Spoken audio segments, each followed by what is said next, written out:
नमस्कार। बीणापाणी शिक्षा केन्द्र ए टू जेड चैनल रे आपन को स्वागत। आज मु मोर ए वीडियो रे एक चटपटा रेसिपी नहीं आसी, अति सहज और सुंदर रेसिपी चटपटा पिजुली चटनी। तेबे चलंतु देखि नबा जे आजिर एही पिजुली चटनी मु किभली भाबरे बनैछि। तो पिजुली चटनी बनैबा पई मु एठी किछि पिजुली नैछि, आजिर फ्रेश पिजुली। तापरे मु एठी तीनोटी पिजुलीर संपूर्ण भाव चोपा को बाहर कर नहीं। चोपा बाहर कर सारे पर पिजुली गुड़ी को एमती खंड खंड कर काटी नहीं। तापर आमे कौन करवा ना ए समस्त पिजुली गुड़िकर मंजी को बाहर करदबा।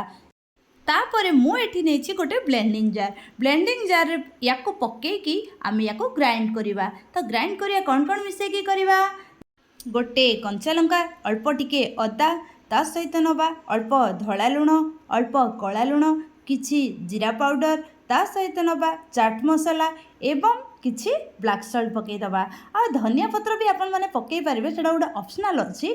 जेहेतु धनिया पत्र मो पाखरे अवेलेबल नथिला सेति पई मु एठी धनिया पत्र नेनी। तो आपण मानक पाखरे जदि अवेलेबल थाए ताहले आपण माने निश्चित भाबरे धनिया पत्र को मध्य पकई पारिबे। तो देखंतु ए सब को मु अति सुंदर भाबरे ग्राइंडिंग करि नेछि।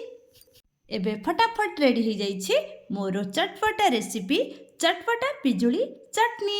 टेस्ट करके कहंतु केमती लागुछि। सेति पर्यंत रहिली, धन्यवाद।